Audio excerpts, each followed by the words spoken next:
I worked in a small plumbing service branch that handled both residential and commercial jobs, plus emergencies. There were originally three of us dispatchers in the office, covering scheduling, invoicing, ordering parts, and basically keeping the place running. Headquarters managed payroll, accounting, and bigger admin tasks. My colleagues were Howard, an old timer who worked early mornings Monday through Thursday and lived with his elderly parents, and Ashley, a single mum juggling three kids and a million family obligations. My own schedule was later, 11 o'clock to 7:30, which suited me fine since I covered after-hours emergency calls. For a while things ran smoothly until Ashley blew everything up. Payroll noticed that one technician's hours were always inflated, and after some digging, it turned out she was sleeping with him and padding his timesheets. Their little side hustle came out when a customer called for warranty service we had no record of, because the guy had been doing off the books jobs for cash. Emails and GPS logs confirmed everything. They were both fired on the spot. That left just me and Howard to keep the branch afloat. Corporate promised a replacement soon and set up a temporary schedule. Howard worked his usual mornings through Thursday, sometimes stretching later, and I covered Wednesday through Sunday, plus all after-hours calls. Neither of us could take vacation because there was literally no one to cover. A couple of weeks later, corporate dropped a new character into the mix, Sven. His job was supposedly to clean up the administrative chaos, missing orders, incomplete reports, overdue invoices, and also step in as dispatcher if needed. From the moment he walked in, I knew I couldn't stand him. Loud, arrogant, constantly swearing, acting like he'd been brought in to fix us. But in truth, I didn't care because the stuff he was assigned was exactly the crap I didn't want anyway. Dealing with suppliers, chasing parts, filing payroll, and arguing with vendors. If he wanted to play the boss, let him, and this is where I leaned into malicious compliance. I did exactly what was written in my contract, no more, no less. I kept my shift, answered emergency calls,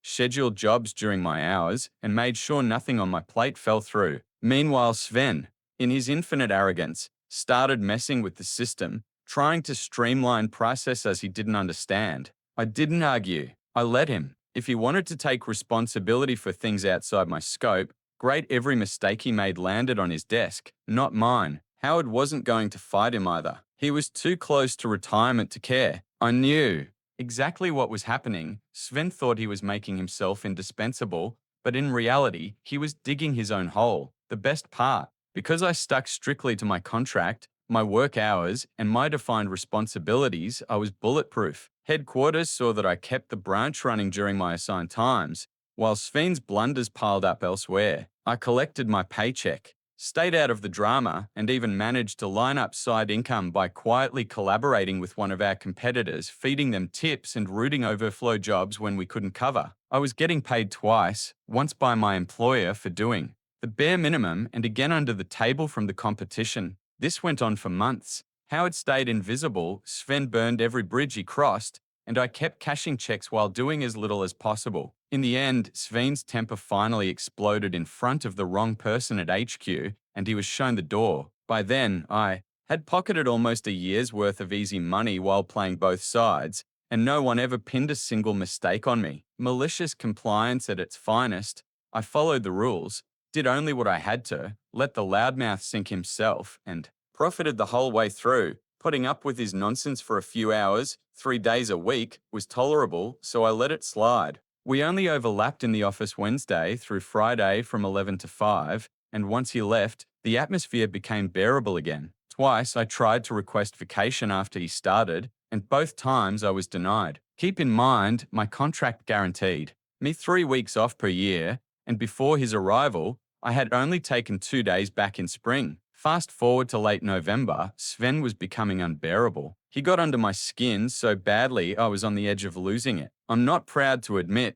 I have anger issues, and it was taking everything in me not to plant my fist in his smug face. The breaking point came when I checked my paycheck and noticed I was short 5 hours. I wasn't only paid for my scheduled shifts, but also for emergency calls after hours, which usually added up to 46 minus 50 hours weekly, with overtime kicking in after 44. Those missing 5 hours, all overtime. I confronted Sven on payday, asking for an explanation. He smugly told me corporate had ordered him to eliminate overtime, and if I checked my email, I'd see the directive forbidding anyone in the office from working beyond their scheduled hours. Of course, this policy only affected me since Howard barely worked 38 hours a week and never covered emergencies. So why was I short? Sven claimed he deducted 30 minutes daily for lunch breaks. Except, I didn't take lunch breaks. I ate a sandwich at my desk while working. His response? Doesn't matter. Legally, I can deduct 30 minutes per day as unpaid mealtime. If you don't like it, file a complaint with the Labour Board. Now shut up and get back to your damn desk. That was it. Touch my money and you've crossed a line. He was going.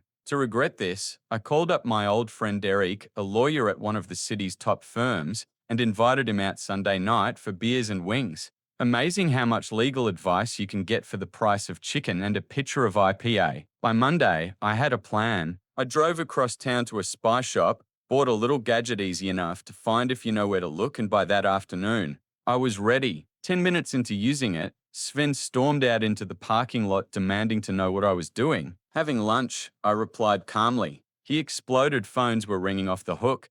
Jeff needed to process a credit card. Mike was finishing a job. Chaos everywhere. He wanted me back in the office immediately. I shrugged. Sorry, Sven. You don't pay me for breaks, so I'm not working during them. Either you handle it or wait 17 more minutes. Then I rolled up my car window and enjoyed the silence. Watching his face turn red as he stomped back inside was pure bliss. When I returned, he cornered me again. Furious. I told him flat out, you deduct 30 minutes from my timesheet. Fine, I'm taking 30 minutes. That's my legal right. He had no comeback. 5 minutes later, an email landed in my inbox ordering me to take my lunch at PM so I'd be back before Howard clocked out. I replied politely, BCCing the company owner and HR, explaining that labor law prohibits employers from forcing a break within the first 5 hours of a shift. Therefore, I'd continue to take mine at PM exactly as the law allowed. To really drive the point home, I attached the relevant section from the Department of Labor's website. He later stormed into my office, yelling again, but I just repeated, everything I'm doing is legal. If you've got a problem, take it up with the Labor Board. On Thursday, right after he left for the day, I fired off another email again copying HR and the owner. I agreed that I had voluntarily adjusted my hours to cover gaps until a third dispatcher was hired and trained. But now that Sven was fully up to speed, I was withdrawing my consent to work outside my contracted schedule. Starting Monday, I would be back to the hours written in my contract. Friday morning, I walked into the office at AM, and there was Sven, waiting with a printout of my email. Within minutes, both HR and the owner were on the phone, demanding to know what the hell was happening. I calmly explained, when I was hired, my schedule was explicitly defined in my contract Monday through Friday, 8 o'clock to 4:30. The only reason it changed was a temporary verbal agreement to keep the office afloat. Now that the situation had changed, I was rescinding that agreement. From next week, I was reverting to my original contractual hours. No way in hell was I going to work on the old schedule until he allowed it. My hours were clearly stated in the contract, and that's the law. If he wanted to change it, fine, but then I'd want a raise as well. What followed was a storm of emails. He'd send me orders, and I'd reply with HR and the owner copied in. I kept working through Sunday as usual, and on Monday I clocked in at a M. Howard, asked what was going on because that's what I called him, had been losing his mind and yelling about me nonstop. Here's the thing, good dispatchers in this business are rare. You can find people for trucking, taxes, or towing, but balancing plumbers with demanding clients, that's tough. I had built a strong relationship with all the plumbers, and naturally, they started asking questions. I stayed neutral and didn't spill much. By midday, I sent Pig an email asking how long I should stay for the late calls. His reply, until the jobs are done. Perfect. That night, I worked until 6:30, Tuesday until 7 o'clock, and the same on Wednesday. Each day I kept the email trail alive, copying management, so everything was on record. By Thursday morning, I'd already logged 39.5 hours 38 in the office and 1.5 on after-hours calls. Around AM, I wrote another email with HR and the boss in CC, carefully explaining my hours and pointing out that by 12:30, I'd hit 44 hours. Since Pig's own memo forbade any overtime, I'd have no choice but to leave early. Before hitting send, I turned to Howard and joked, Might be time to grab some popcorn. Not 5 minutes later, Pig stormed into the office, red-faced and furious, demanding to know what the hell I was doing. I calmly told him, I'm just following your orders, no overtime, remember? At 12:30, I'll be over 44 hours. Either you lift the ban or I clock out. Your choice. He was trapped. His instructions were on record. Either he let me go home or he'd have to pay me overtime for the rest of the week or worse, cover dispatch himself over the weekend. He cursed, threatened, and raged, but I stood my ground. Fine, I said, put it in writing. And just so you know, I can't work Sunday. It's illegal to deny me a day off. I worked last Sunday, and the law guarantees me at least one rest day per week. Pig was livid. His kid had a tournament that Sunday, and now he'd have to either cover the shift himself or break the law in front of our. Watching him squirm was pure satisfaction. By the following Monday, November 26th,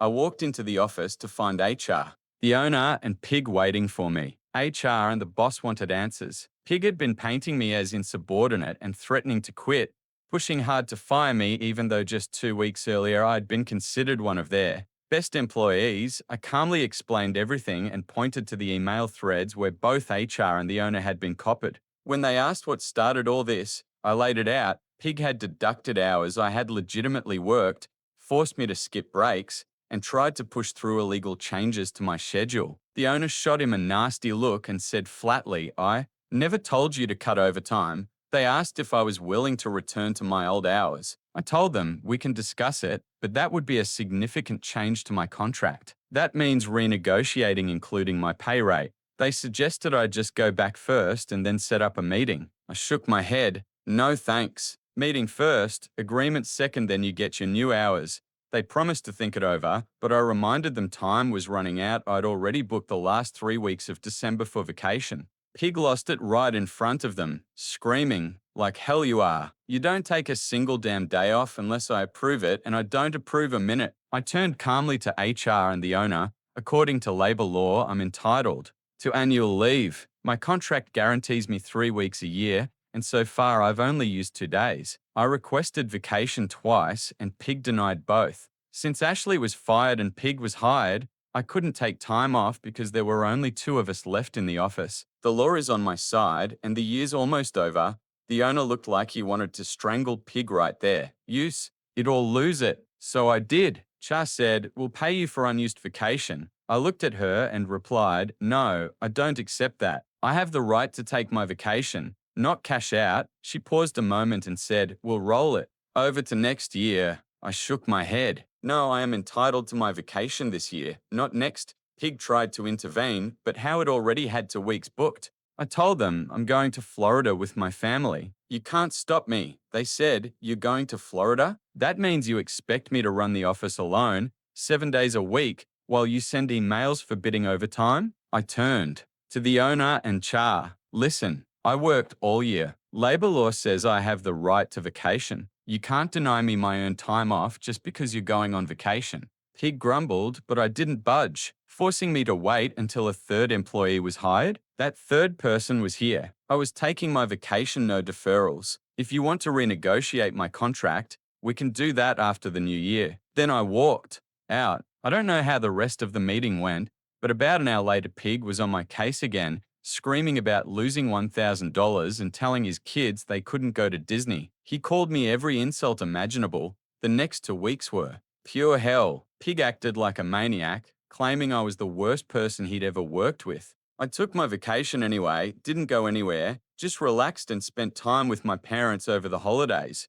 When I returned in January, a new employee was in my seat. Pig, looking smug, handed me termination papers. Cha said I had been laid off, allegedly for some fault of mine. That actually worked in my favor where I live. If someone calls a former employer for a reference, all they can legally confirm is the length of employment and eligibility for rehire. A few days later, Pig got a call. Hi Pig, this is Eric. We're reviewing the author's resume. You're listed as his last employer. Can you speak about him? Pig went off like dynamite, calling me every insult, lying about absences, fabricating stories. I said, Pig, do you recognize my voice? He froze. Yes, I know your voice. Are you a lawyer? Yes, Pig, I'm a lawyer's client. That call came from their conference room. We eventually set up a meeting with the owner, HR, Pig, the owner's lawyer, and Eric. Eric explained, I was filing a wrongful termination claim and that the meeting was to discuss potential settlement.